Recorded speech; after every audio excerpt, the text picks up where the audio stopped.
Welcome to our Purpose podcast. We are People and Purpose, dedicated recruitment professionals with deep roots in the HR community. We're here to help you prioritize people, along with a connection to your purpose. At People and Purpose, we believe that fulfilled people make successful companies. We're redefining recruitment by leading with purpose and empowering candidates and employers. We know your mindset matters, and once you master it, you can change your world. You can create the life you desire, build a successful career, and connect with your purpose for yourself, your family, and your community. And remember, you're not alone on this journey. You're part of a community of like minded individuals striving for personal and professional growth. Through our online courses, career coaching, and this podcast, we'll help you experience more freedom and fulfillment. Join us as we delve into a wide range of topics around generalist HR, L&D, Rem and Benz, industrial relations, OD, change management, HR technology, recruitment, and much, much more. By connecting with us on LinkedIn or Instagram, we'll keep you updated with new HR roles, thought leadership posts, industry discussions by subject matter experts, and updates on the HR market.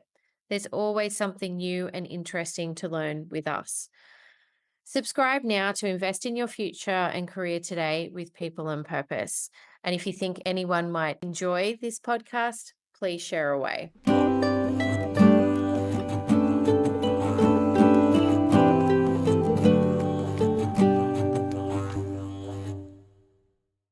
Thanks for joining us today, Shamus. We can't wait to hear all of your insights around this amazing topic.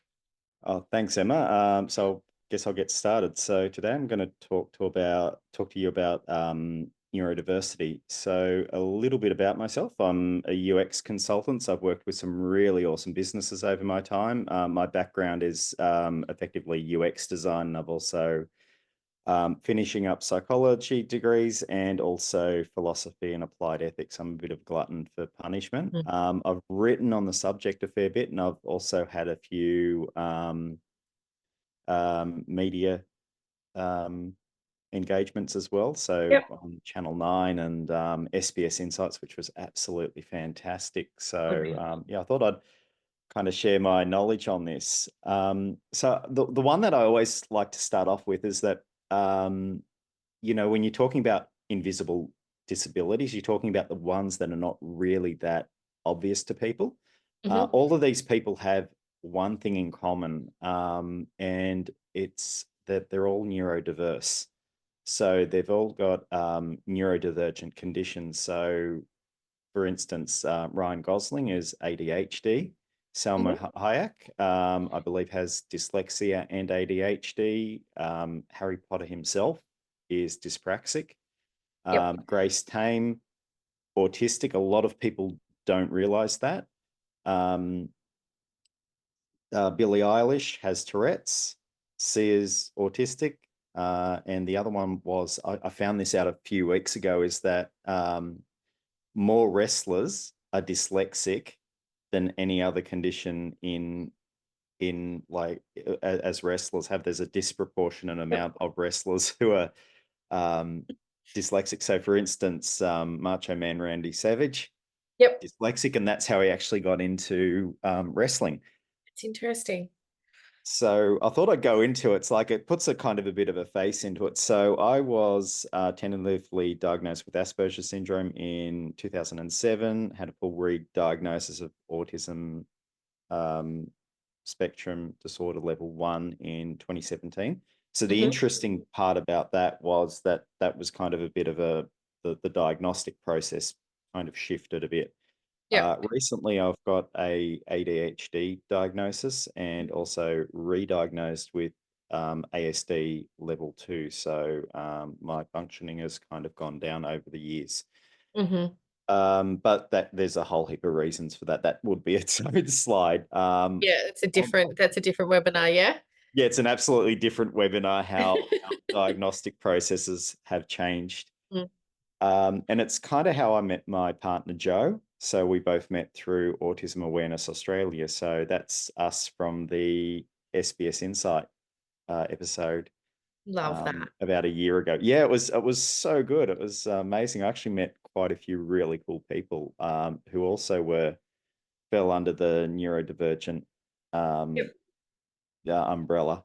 One of them particularly, I've kind of kept up in contact. It's really interesting. He's got um, an autistic child, so they're asking me for tips, which is kind of really funny. I love So that. So what made you go and get diagnosed in the beginning? Because obviously you're not 17 years old, so 2007, it's quite later in not later in your life, but in your life. What made you go and get diagnosed? it was actually something that a therapist came out. I was having quite a few problems with kind of work and fitting in and burnout and Mhm. anxiety and stress. And at the time, the counsellor thought that I hit all the criteria for Asperger's syndrome Mhm. under the DSM-5. The interesting part about it was there wasn't many supports pre-2010, so it was very much early intervention. So it meant that a lot of the things that I needed to actually function just wasn't really there. Yep. So they basically said, "Here's what we think it is," and then off with your merry way. So there wasn't really that much support. So it was kind of a bit useless. It was like getting a driver's license and not being able to have any access to a car, um, which I thought was kind of interesting. Yeah.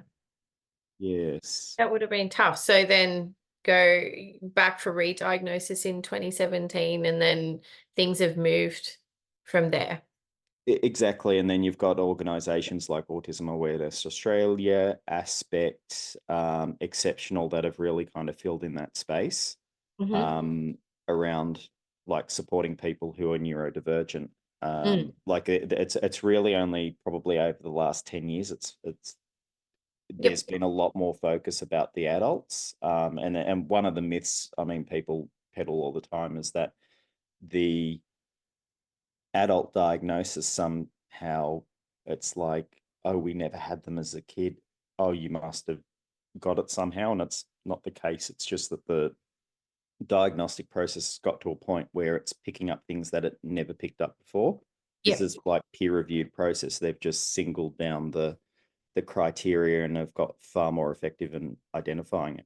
Yeah, absolutely. Yeah, because there's lots of misconceptions around the actual diagnosis as well, isn't there?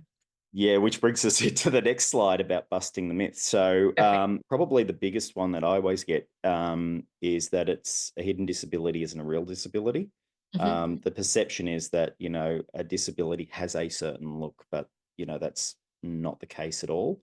Mhm. There's also the other one, which the media jumps onto, is that there's a level of savantism. So, Good Doctor's a really good example of it, where his condition isn't just autism, Mhm. it's savantism and like a very specific type of savantism. So it doesn't really give an accurate representation. Mm. There's also stuff around, you know, having a label. It's part of like it's a trend going up. Oh, I get, I feel like I'm in the in group and that. It's not that as well. A Mm. lot of confusions with a lot of neurodivergent conditions is that it's always aligned to psychopathy or sociopathy or narcissism. Mhm. So those dark traits, Mhm. which is not really correct. And the other one as well as um, the people who basically get the self-diagnosis first because that's the first step for it is not really relevant. Yep. When you look at waiting lines and how much it actually costs for a diagnosis within the community, it's very valid to identify until you get that kind of piece of paper, but it Yep. doesn't always. It's not always the case. It's especially relevant with women because Yeah. they find it a lot harder to get a diagnosis than Yeah, than because it presents differently in women, doesn't it? absolutely. So neurodivergent conditions are very different Mhm. in men and women. Mm. I mean, there's a lot of core traits, but the way from a social lens it looks, I guess you'd say people put their own spin on it, and a lot of clinicians are not really aware of what to look for. So Hmm. a common one with autistic women is that they'll diagnose them as something else like borderline, depression, GAD, where it's not really the underlying cause. Like the GAD, as in generalized anxiety disorder, Yeah. may be all sensory based. That was similar to me. It's like the majority of my challenges in school were anxiety based, caused by sensory, like 'cause I Yes. can't read under fluorescent lights. Hmm. I'll flip on to the next one. So the big one is, what is neurodiversity? We've just kind of touched on it a little bit. Um, so if you think of it in this absolute simplest way, it's basically neurology plus diversity.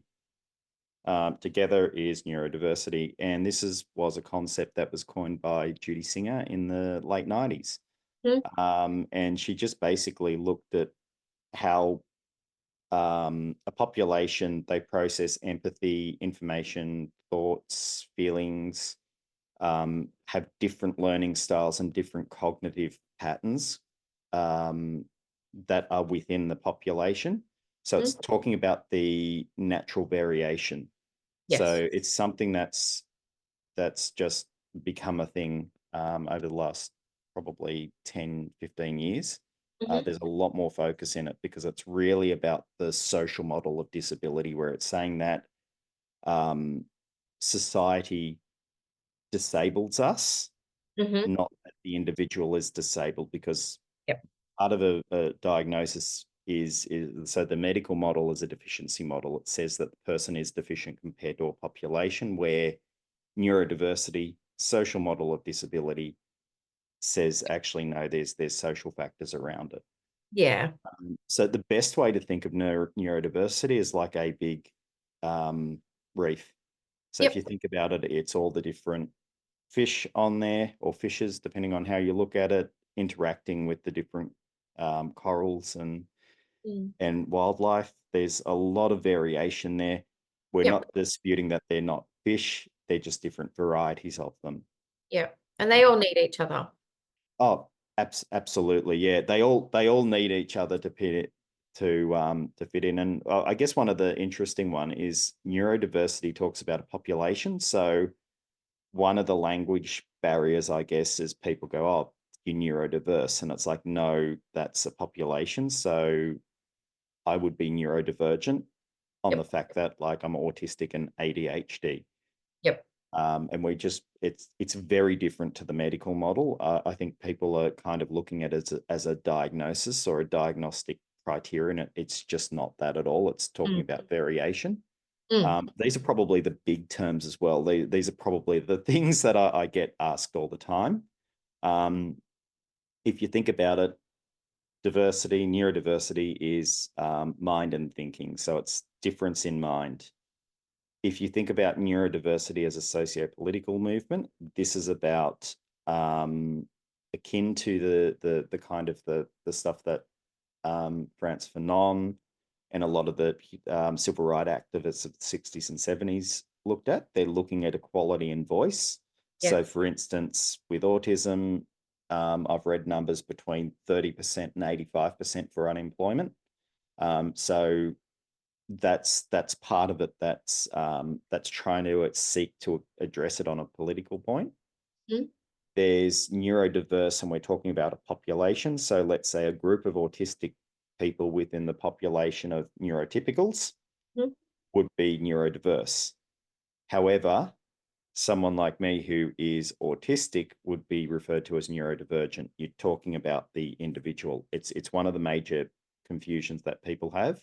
Yep. And then when we're talking about neurotypical, these are the people who fit within the normative or neuronormative aspects of a group. So a Yep. really good example of it is, because we're talking about populations, Mm. if I had a population of people and Mhm. 90% of them were autistic, Yep. and you had one person that didn't fit into it, the neurotypical would be the autistic person, not the one out. It's Okay. Yep. in reference to um, basically atypical That behavior, particular group. Yeah.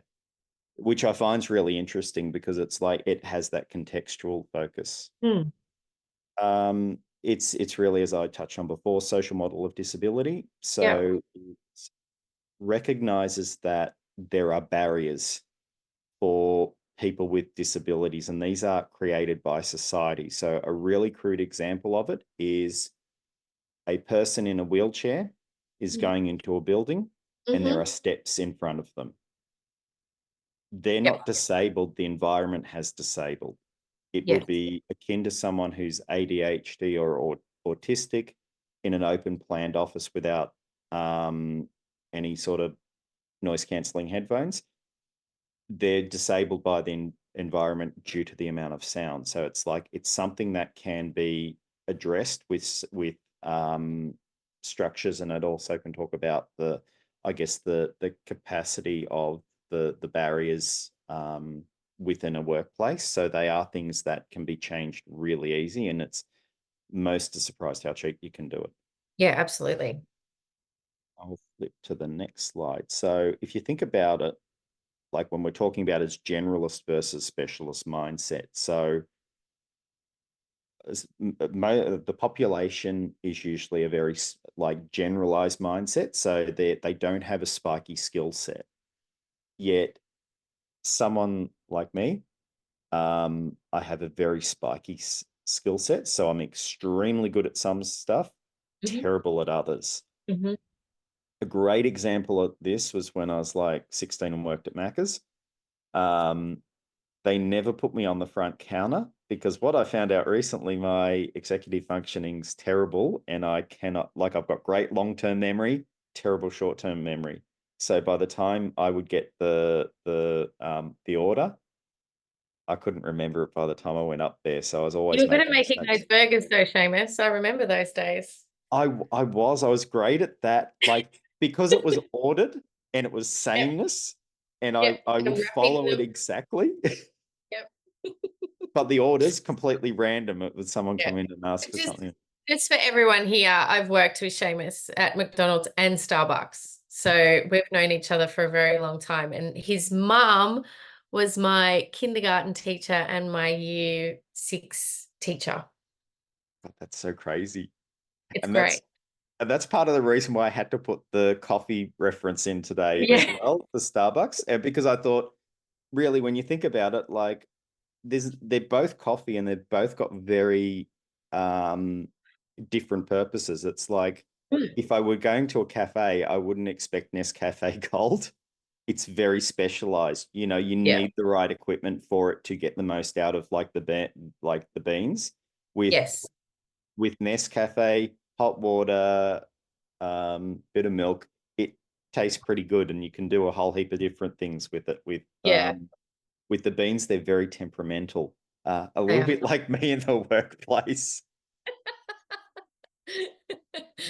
Never. So, so to look at neurodiversity and what falls under it. So I Yeah. mean, most people are aware of, autism, ADHD, dyspraxia, dyslexia, Tourette's, but there's a lot of other conditions that are falling under it as well. So delayed language development, acquired brain injury. So it's like some people can actually end up as neurodivergent.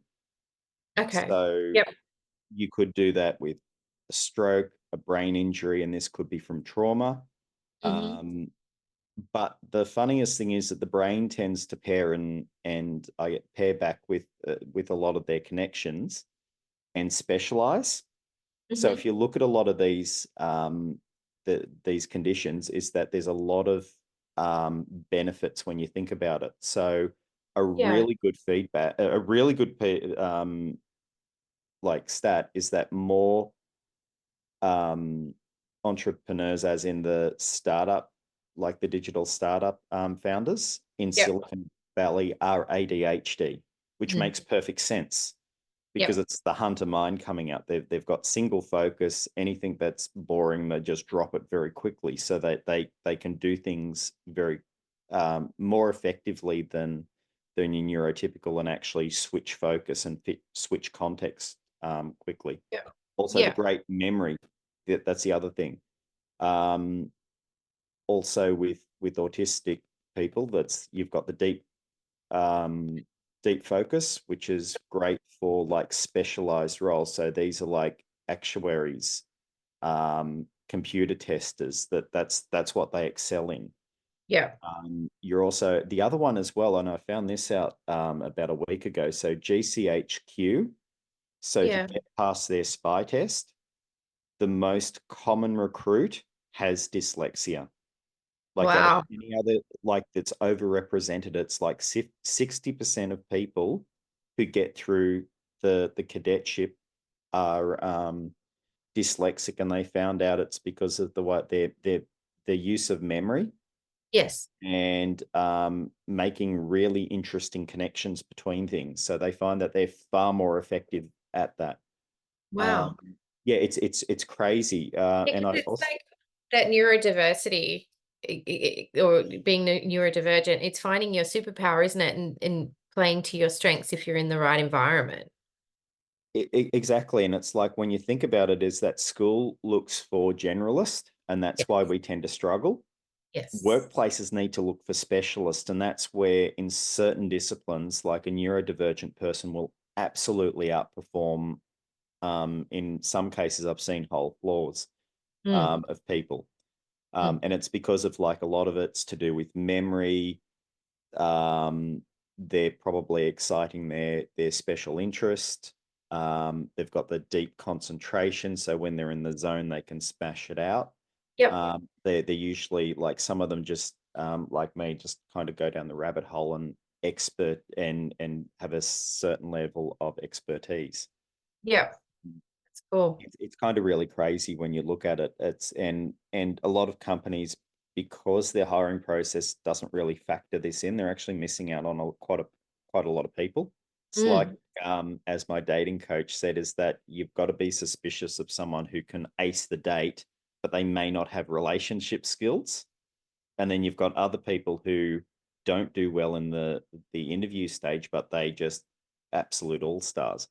Yeah. And which kind of brings me into the next point as well. So if you Yep. think about it, so a lot of people think autism or any neurodivergent um, conditions a little bit more or a little bit less. It's not like that at all. It's more like a mixed deck. Some Mhm. things are ramped way up, and other ones are ramped way down. From a diagnostic point of view, you call this hyper or hypo Yep. sensitive. So things like for me, sound. Um, like I cannot stand the sound of a vacuum cleaner. Hmm. It absolutely dysregulates me. I can't read under fluorescent lights, and this was something that I didn't find out till I was like 35. Oh God. Um, that like literally I thought I was stupid, and then I thought I was dyslexic because they would mix around, and it's like as soon as I got rid of the fluorescent lights, not a problem. Read How perfectly. frustrating, huh? Like, so like just that simple thing. Exactly, and the thing that, and this is where I kind of started doing a lot of advocacy work, is that I found out that there was a lot of other people who had the same problem, and it's like Mm. for the cost of a light bulb, you can actually, make someone's life a hell of a lot better. Yeah. Definitely. Which, yeah, I mean, the best way to explain it when you think about it is that neurotypicals are like, if you think of it like they're more of a flat lake, so Yep. their skills are fairly even. Um, Neurodivergent people, big waves between it. There's a great example of, I believe it was a Nobel prize winning physicist. Mm. I think he was autistic and he had a few other comorbidities. Mm. And his problem was that he'd travel around a lot. And Yep. since the doors to get into the hotel were different, he used to get trapped in them Oh my or gosh. not being able to get into it. Yeah. So it was just really interesting. He's like brilliant at physics, and then because the doors were different, they Mm. may have been different size, Yeah. different sides, different ways of swiping in. Yep. It just blew his mind, which I thought's kind of an interesting one. It is very interesting. Yeah, so it's so you can put it as we're a little bit neurospicy. I got this off a friend. Like we're a little bit more in some areas, Yep. and a little bit less, and a bit of an acquired taste. And those were some chilies I was actually growing. Nice. a while back. Yeah, I thought I'd have to put that one in. Yeah. So if you also think about it, and this is something that I picked up on SBS Insights and also through my philosophy degree, is that one of the big differences with difference of empathy. So people think empathy is one thing. When Mhm. you take it into the workplace, like there's a lot of differences with it. Yep. What I'm low on is cognitive empathy. So that is that perspective. But Mhm. I'm very high on the affective and the empathetic. So it's the doing and the feeling. So feel really deeply, but Yep. can't always pick the context. Yep. Neurotypicals tend to be very stable across it. Mm. Interesting thing is that a lot of people have the idea that autistic people have no empathy, and it's actually quite Yeah. the opposite. Is if we didn't have any empathy, we wouldn't really have emotional like burnouts and meltdowns because Mm. wouldn't be processing for it. Mm. Um, and the interesting bit is from a work point of view, few actually realize about empathy actually has several different aspects to it. So there's some great readings from Heidi Mayborn on it, Mm. and she's a professor in that area of empathy. But it's really interesting because if you think about it like this, is that if you have a person with high cognitive empathy, and that's the ability to understand someone else's position, Yep. and very low affective and empathetic, as in the doing sort of an empathy. So they don't feel, and they've Mm. got no motivation to actually do, Mm. but they've got the ability to actually take the perception. Mm. Um, that's generally a type for psychopathy. Right. Okay. So because they don't have the connection of acting pro-social because that they're not wired that way. So Mm. it's really interesting when you see those kind of ramped up and ramped down. Yep. It's like, yeah, that's why, like, yeah, I'm a little bit hindered by the cognitive side. I just can't pick it all the Yeah. time. Yeah. The big one for me is like crying. I just do not get it. Um, like it can be sad or happy, just confusing to me. Yep. And when you think about it, it's a little bit more complicated, and it's kind of I touched with the idea of empathy is that if you add pro-social and antisocial, Mhm. um, you think about it like, well, there's neurophysiological sides, there's typical sides to it. So most people kind of fall into one um, quadrant. Others, when you think about like typical and antisocial, you could say that it's, sociopathy or narcissism, which is something that is Mm. usually the kind of the product of like the environment you grow up with. And then if you're thinking about people who lack what most people call the doing and the feeling empathy, Yeah. fit into kind of the psychopathic traits, Yeah. where a lot of neurodivergent people, we lack or we're a little bit lower on the cognitive side. Mm. Um, and we may lack we kind of may be over processing on the feeling. So we're actually very pro-social. We're just not putting it in the right place sometimes. So that's Yeah. why it's really important to like be very open, because we don't do that kind of like hidden language. Yes. It's like, and that's why I thought this is kind of a bit of an important slide. And the other one as well, and this kind of pulls into, and this is a really popular side that I get asked all the time Mhm. about workplace accommodations and why work from home is so important. So most people have different chronotypes of sleep, and it's especially so when you add neurodivergency into it. Yeah. So not everyone is wired from 9 to 5. Mm. Some people are really early and they burn out in the afternoon. Other people are slow cooking and their best, most alert time's 11 o'clock at night. Yep. Unfortunately, that's me. Oh, excuse me. Which one are Um, you? The lion? yeah, well, you can actually have a bit of a mixture of it. Yeah. So I would probably say that I'm a wolf and a bit of a dolphin, more wolf Mhm. than anything else. So Mm. I'm late at night sort of a person. Yep. It's really important because when you think about it from a work from home point of view, Yep. you're addressing a need that affects everyone. This is Yep. not just neurodivergency, it affects everyone. And Mm. when you think about it, it makes sense. It's like from an evolutionary standpoint, you don't want everyone getting up at the same time or No. sleeping at the same time because you get eaten by something like a, I don't know, saber-toothed tiger or a dinosaur. Yeah. Um, but inadvertently, that's what's come out of the lockdowns is the fact that you can actually accommodate for someone's circadian rhythms.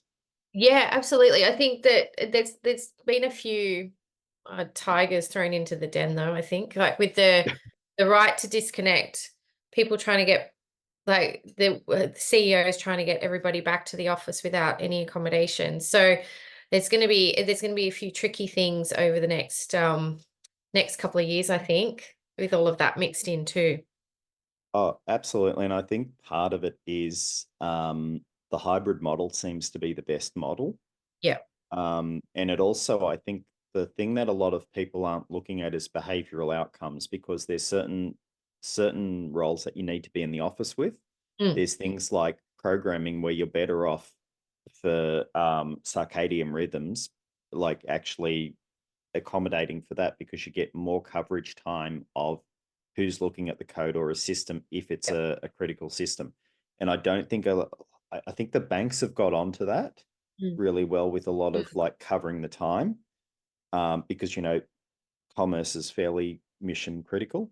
Yes. Um, yeah, and it's kind of really funny, which kind of leads into the next one as well. It's around really autism and ADHD, like when you break down from a gender point of view, because you're not also just talking about like society's chronotypes, but you're also talking that there's subgroups in like neurodivergent groups. Hmm. So if you're talking about some of the phenotypes, and it's like I always like this slide as a bit of an intro to the next piece, is that autism and ADHD in women and men looks very different. Hmm. Women tend to mask, and which means that they makes diagnosis really difficult. Yep.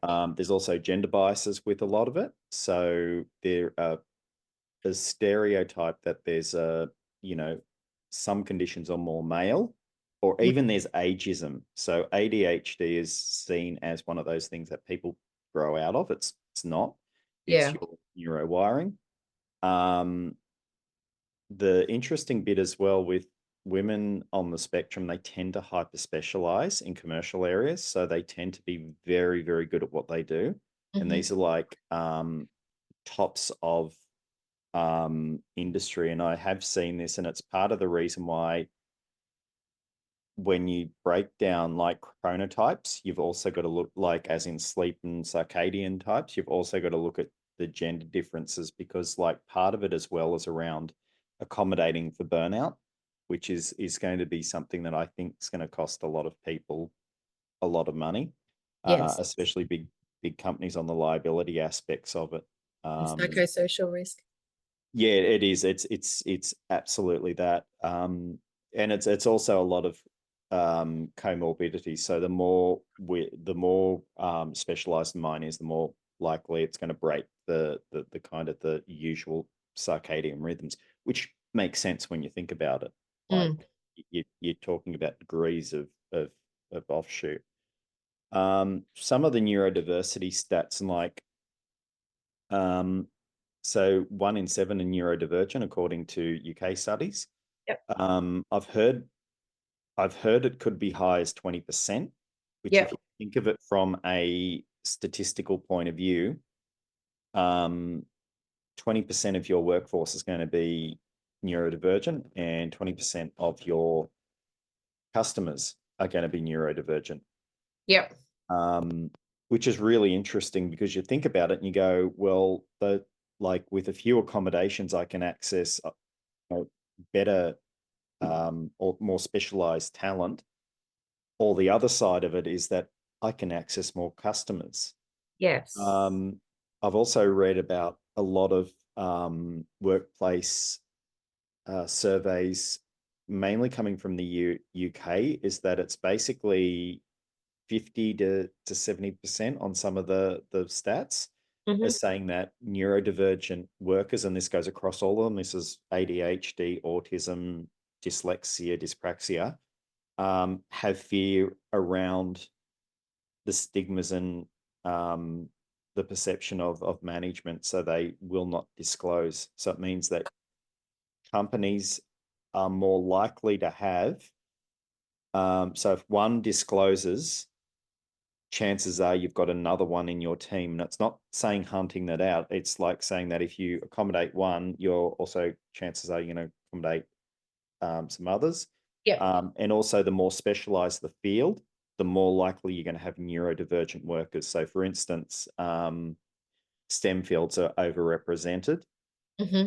I've heard actuaries with OCD and autism, like it's really high. It's like 20%. Yep. Um, have either one of those, either one or both of those conditions, which is way over what the population standard is. Yep. Same with programmers. I've heard it could be as high as um, three in 3 in 5 are neurodivergent. So it means that it's not something that it's like it's a small problem for business, and it's not going well. It's actually increasing, especially Yep. when you've got a lot more integration. Yep. Um, Absolutely. Best way to explain it, because people think it's really soft when you talk about these conditions. So these are 2 brain scans wired up. Hmm. So one of them's neurodivergent, the other one's neurotypical. So we tend to overprocess. So it's like it's the same as a physical disability in the terms of we overprocess. So we tend to do, I've read somewhere it was like 38 to 42% more cognitive processing on sensory stimuli compared to a neurotypical. That's why Hmm. we burn out. That's why we need rest. Yes. And that's why we need to be accommodated on the workload. Yeah. Um, and it's like, I don't think a lot of people are quite aware of it. They think, oh, just have a rest and all that. It's like, that's not as simple as that. Mm. And if you think about it, it makes sense. I mean, we're effectively problem solvers. These are, so neurodivergency is effectively, from an evolutionary psychology point of view, these are the traits that has allowed us to succeed. These are behaviors and things through our timeline that have worked for us. So if you think about it, a lot of the times ADHD is referred to as the hunter mindset. Yep. And when you think about it, like focus, they get disturbed from small noises, Yep. um, their pattern recognition, and even with conditions with around color blindness makes sense. Like a lot of the genes have actually been isolated through the ice age. Yeah. Okay. And it's like you look at where it is and it makes total sense. It's like basically the brain switches off things because the brain is for automation. So Mm. things that it doesn't do, it will automate. Mm. It's why it's really funny. It's like one of the things that I learned in org psych is that one of the biggest things is when you've got repetitive tasks, people switch off. When they switch off, they make an accident. Yep. Um, yeah, it's all automatic. So part of being neurodivergent, I thought I'd put this down really quickly. Our kryptonite is Yep. really random changes, sensory challenges, unclear communications. We do have food sensitivities, a Yep. lot higher than the population. Executive function is probably the biggest one that affects work, Mm. which means planning and memorizing. And with specifically with ADHD, and there are a few other neurological conditions that we have a low tolerance to boring stuff, or what's sometimes called pathological demand avoidance, which means that we just don't want to do it. And it's not that we don't want to do it; it's literally the brain triggers a bit of a fear response, so a fight Yep. or flight response, and we won't do it. Yeah. Which is really funny. It's like I've had people ring up and go, "Oh, they won't do that." And it's like, well, you've just triggered PDA. Yeah. I can see what's going on. Yeah, it's like, but on the other Yep. hand, is that the trade off if we're accommodated properly? Yep. hyper-focus, specialization, expert knowledge. We've got a lot of degree of accuracy on visual and pattern-based tasks. So things like accountancy we will excel in, testing, Yes. anything where you need specialization to find everything out how it works. It's part of the joke going around. It's like, yeah, part of the problem with Boeing is that, they didn't have enough autistic people working for them. They would have told them what the problems were. Love it. Yeah. So it's when you think about it like that, benefit to the workplace, because you're really looking at aligning skills to neurowiring. So you think about it like a specialized role. These are the people who you want in there, who will excel and who will probably really love what they're doing. Yeah. However, we've always got the workplace challenges, which is missing some of the social context. Sensory is probably the biggest one in most workplaces. And this is lighting and sound is probably the two biggest ones that you can address so cheaply and so easily. Yes. And the other one is regression due to overload. So a lot of them will put so much effort into masking or appearing to be like the group that it comes at a massive cost, and it's usually around um, burnout, meltdowns, Yeah. and those types of things. So, like, looking at those workplace challenges, if someone hadn't identified that they were neurodivergent, Mm. how would a manager know? Like, what signs should they look out for as Um, managing that person? Ooh, it's a good one. Probably the if you think about it over time matrix, it's Mhm. usually a drop in performance. Mhm. That's probably the one of the big indicators that shows up over time, is that they're putting so much in their bucket to appear normal that they Mm. can't actually do what they need to do. Mm. So the self-care goes out the window. That's probably one of the big ones. Um, the other one as well, they may completely outperform everyone on one task and completely fail at the other. So it's this spiky skill set. So they might, you might give them a spreadsheet and the rest of the team takes a week to do. They might be able to do it in a couple of hours. Yeah. Okay.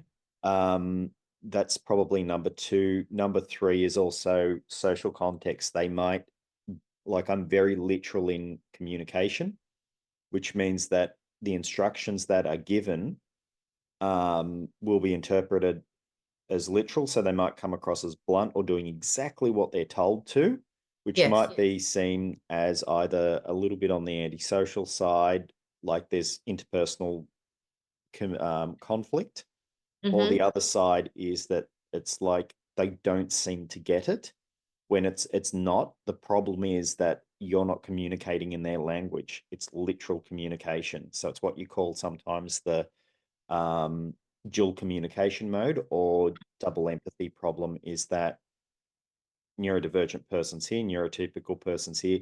They're speaking two different languages. It would Yeah. be like, the best example I could give you is that if I go to a Chinese restaurant in Beijing, Mhm.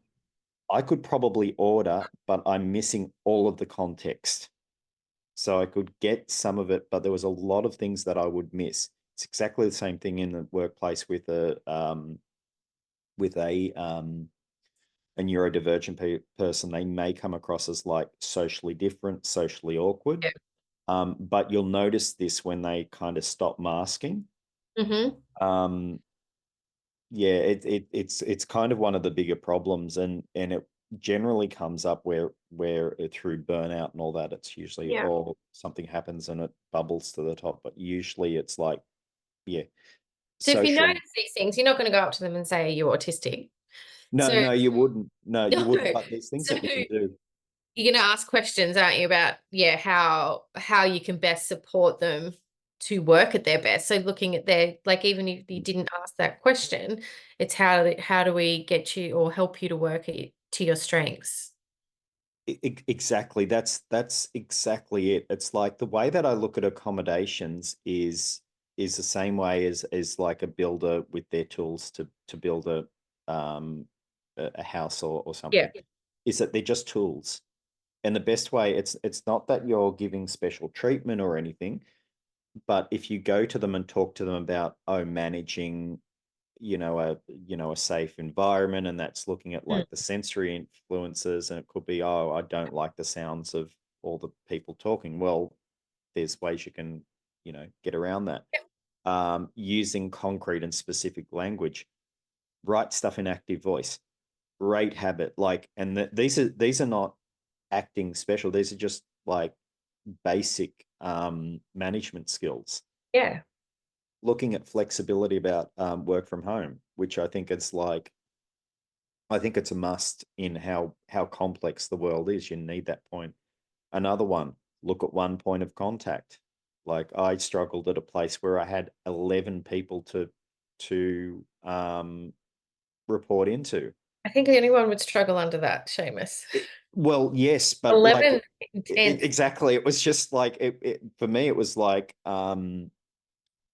more and more rocks to hold. So Yeah. like the Yeah. influence on me is a lot more than a neurotypical. I mean, they Yeah, would you would both spend struggle, but the level. you would spend the day thinking about how you're going to interact with those 11 people. Exactly. It was like Yeah. it wasn't productive. And then the other one as well is, look, transparency around business culture and process. It's like very few people ask why they Mm. do stuff. Like, they turn in there. It's like the story of the five monkeys. Hmm. So they put bananas on the top of the ladder, put these five monkeys in a cage, and every time they go up to get them, they're blasted with um, cold jets of water until they stop going. They Yeah. replace a monkey and they put a new monkey in, and this new monkey goes. And after a while, you replace all the monkeys, and none of them go for these bananas, even if they haven't experienced the jets of cold water. And Right. it just becomes ingrained into the culture. And it's the same thing with a lot of businesses, that you get this ingrained culture of like, oh, we've always done it this way. Yeah. Yet, I always look at like, it's a difference between system and process. It's like, one can be flexible over time, and the other one's a cog in a very big piece of machinery that doesn't change. Interesting. Yeah, I thought, yeah, just quick stats as well. Yeah, and it kind of goes into, and this is why it's kind of important. You're talking about 30% unemployed. I've heard up to 85%. Abuse with autistic women is absolutely rife. It's absolutely crazy. That's terrible. Um, it's terrible. 9 out of 10 of autistic people will re retire to poverty, and this is called to APS data from the Royal Commission that came out. And this is kind of why that you've got to support them in the workplace, and it's not giving them privilege. It's actually accessing a bunch of skills that are highly in demand. Yeah. Yeah, absolutely. And that's why I like this slide as well. So I mean that the accommodations are actually really easy and cheap. So Very. regular one-on-one meetings, a planner with a task manager. I mean, like, I use mice to task, otherwise I would get nothing done. Blue light blocking glasses, I think you can get them for, as low as $50, Yeah. which makes a huge difference. Kanban boards, best thing ever. So any tech team that runs it, you can see exactly what's done. You can get an idea of priorities and how much time to do Yep. things. The other good one is LED lighting as well. So cheapest thing ever, plus it's better for the environment. Definitely. That will fix up 90% of issues with circadian rhythms within the Yep. company. And this is just not for neurotypical people. This is actually across the gamut. Yeah. Everyone's affected by it. Fluorescent lights actually, don't they're not twinkle, but they move. So like imagine, yeah, I can't imagine. Yeah. But they flicker, and it's like everyone notices it to a And the certain sound. extent. And the sound, yes, exactly. I've heard people who can read under it, and they go, I hate the sounds of it. I can hear the buzz the whole day. Yeah, I hate fluorescent lights. Oh, and it also affects it just affects sleeping patterns as Mm. well. Mm. because those harsh blue lights, you actually need tunable lighting through the day. That's how we've evolved. And Yeah. that's our circadian rhythms are partly due to light changes through the day.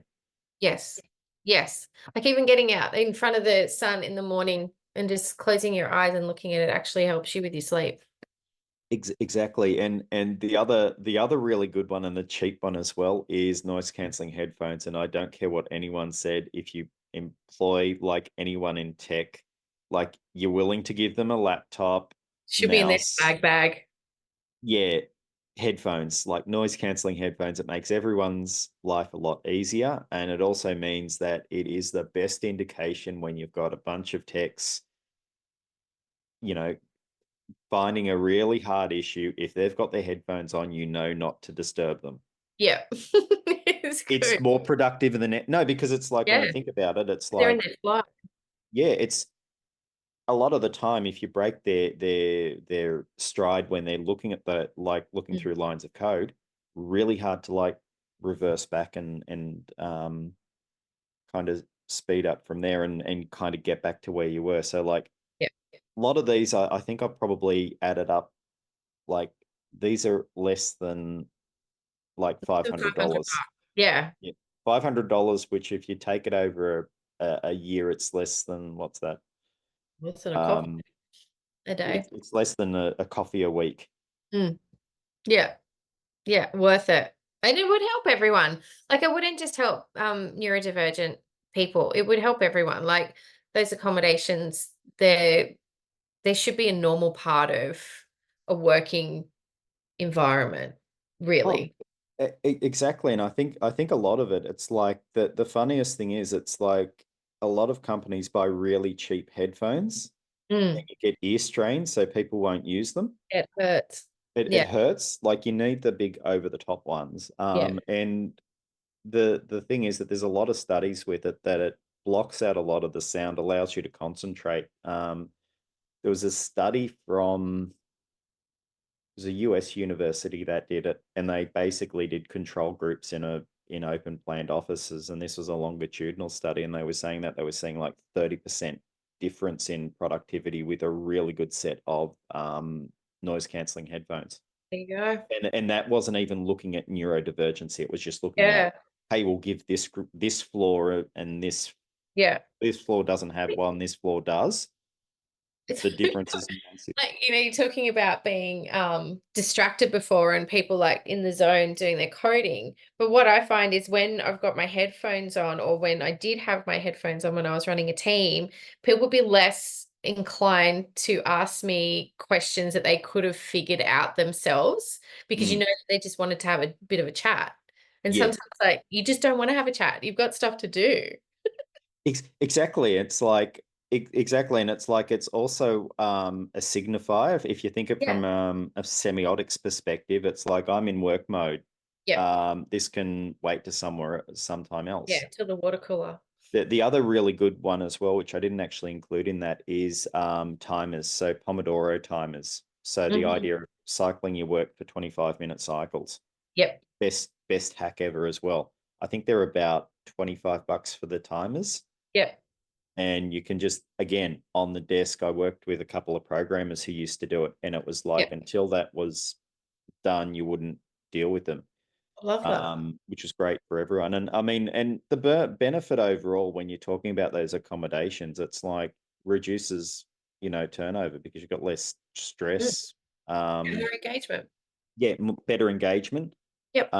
You've got better like problem solving skills, so less propensity for groupthink because Hmm. you've got different positions from it. If you want to look at groupthink 101, the best way to look at it is the Fukushima plant. It's like they got all the same neurotype Mm. and they built a power plant below a floodplain, so below sea level, which anyone who would have been a slight visual thinker would have picked it up like that. They would have gone, Yeah. they were going to, okay, this is where it is. So it reduces that. And it's also great for the consumer. Like people like to buy from companies that are doing good, not doing evil. It's Yep. why when you see a lot of the I mean, Starbucks is a really good example of it, is that, I mean, they started fair trade. Yep. That, there are other companies that are doing like autism programs Mm. like IBM. Well, even Um, McDonald's with Ronald McDonald House and things like that, exactly. like using their name for good. Exactly. And I think also as well, it's a lower star. One of the things that I noticed when you start promoting neurodiversity in the workplace, it actually affects a lot of people, and it's outside the immediate circle. So one of the big things that I used to always get was parents of autistic children Mm, come to me and go, "Oh, they're doing this. Why?" mm. Or the other, like I had one and they couldn't work out why they were having meltdowns with their child. And what they found out is that for me, and I totally get it, is that tomorrow isn't a tangible thing. So when Right. it's tomorrow, that's actually today, and the day after is tomorrow. So it Yes. had the problem with the logic of it. So Yeah. um, saying That's the it. day of the week. So instead of saying, "Oh, we're going out to X tomorrow," "Oh, we're doing that on Wednesday." Mm-hmm. So a calendar fixed that. Another one as well had a problem with their daughter. Mm. Massive problems at the school after lunch, and it's like the problem was sensory overload from the So playground. yeah, that stimulation.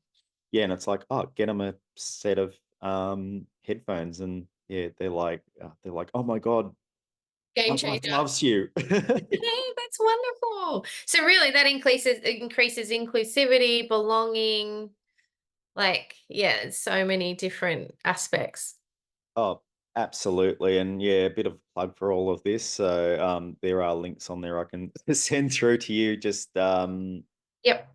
yeah, there's a whole heap of resources about finding that out, because I know the most common question that I get around neurodiversity when I do one, or one specifically, like say on ADHD or autism, is I go, Yep. I think I'm autistic.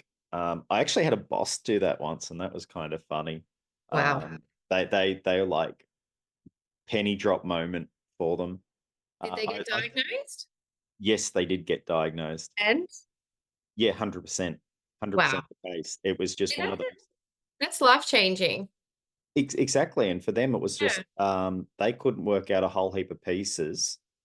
For me, it was very obvious. Like, I got on really well with this person from the start, Yep. and when they said that, I wasn't surprised. Originally, I thought from the prezzo I did, I thought, oh, I said something I shouldn't have said. And then I found out, no, it wasn't. It was like, oh, they just said, oh my God, that's what they think they are. And it's Wow. like, whoa, okay. Where do That I get really it to? It's amazing. So you talking about it and being open about it and obviously, getting it out there in the environment that you're in and the broader audience has impacted people beyond. Like imagine how many people you've actually impacted that haven't told you. You know what? I often think about that as well, and Mm, it's the one thing that I talk about with Joe a lot, because, like, Joe's kind of popular. She does the writes for Nine Honey, and there's a massive audience. mm, And it's really funny because I've gotten stopped quite a few times, and this was after SBS, and they're like, "Oh my God, I'm so glad you and Joe are together." And, "Oh, I knew Joe, like I read her articles, and oh, this made sense. Oh, and then it spurred me to do this." yep, I even had a really good friend who was like, when I said, "Oh, I'm going out with Joe," he's like, "Oh, my daughter knows her." And I'm like, "Oh, apparently read about all of her autism stories yep.